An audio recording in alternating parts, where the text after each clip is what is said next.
This channel does not promote any violent, harmful, or illegal activities. All content provided by this channel is meant for an educational purpose only.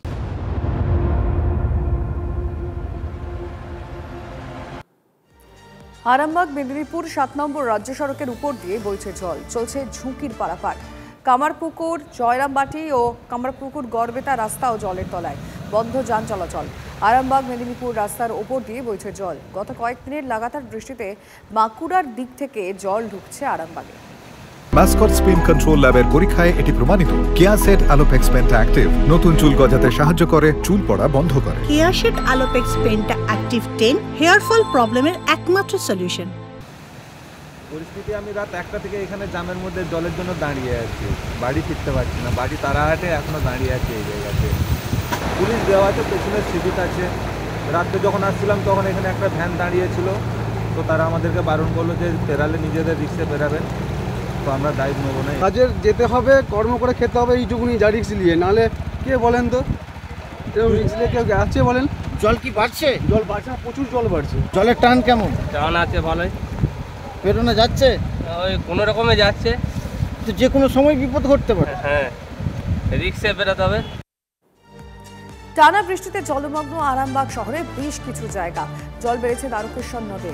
Arambagh শহরের বাঁধ পাড়ার বাসিন্দাদের বাড়ি ঘর ছেড়ে নদী বাঁধে আশ্রয় নিয়েছেন।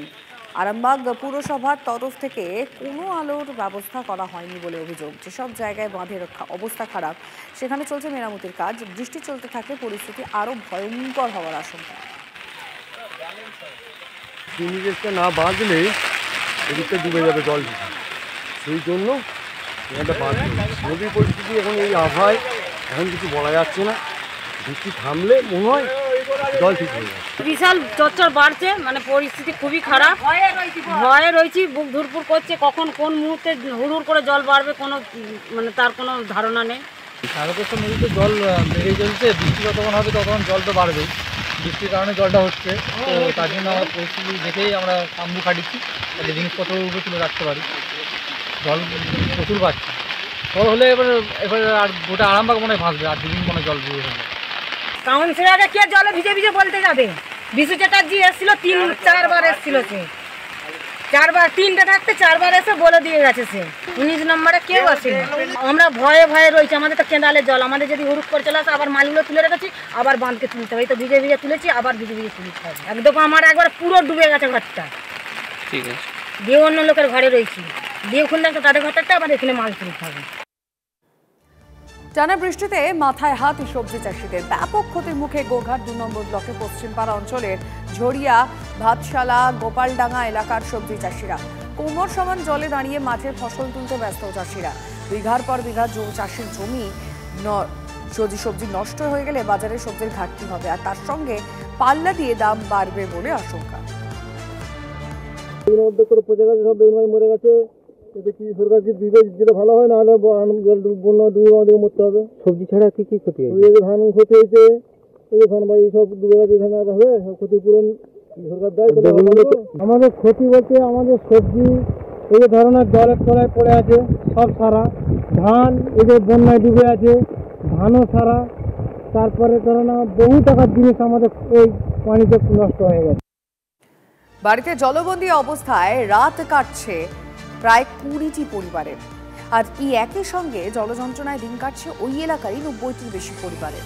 জল নিকাশি ব্যবস্থা না থাকায় গত কয়েকদিনের বৃষ্টিতে ডাইহাট পুরসভার 8 নম্বর ওয়ার্ডের কলাবাগান এলাকা জলমগ্ন সাফাই পুরসভার।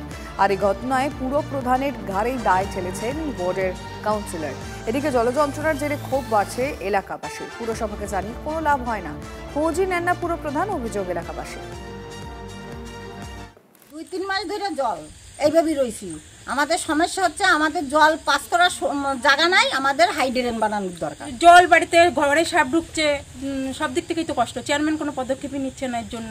আশা দিচ্ছে যে হ্যাঁ দেখবো, করে দেবো, ড্রেন করে দেবো, কিন্তু কোনো খবর নেই। প্রথম যে বর্ষাটা হয়েছে সেই থেকেই জল, চারপাশে সেই থেকেই জল, কিন্তু এই বৃষ্টির জলটা বেরোতে না পেরে সে এই বাড়িতে জমা হয়ে আছে। চেয়ারম্যানকে জানাচ্ছি, কোনো পদক্ষেপ নিচ্ছে না। আমাদের এই কাউন্সিলর কাকুকে বলেছি, সে চেয়ারম্যান যদি তাকে সাহায্য না করে সে কীভাবে আমাদের ই করবে। কাউন্সিলর একটা কথাই বলবো, এখানে একটা স্থায়ী ড্রেন দরকার আছে। আমি চেয়ারম্যানকেও বারবার জানিয়েছি, আমাদের বিওসি মিটিংও পাস হয়েছে, কিন্তু উনি আমাকে কোনো কাজকর্ম একটা দেয় না। ধরেন আপনারা দেখে যান ঘরগুলো কি অবস্থা, কি পরিস্থিতির মধ্যে পড়ে আছে ওনারা।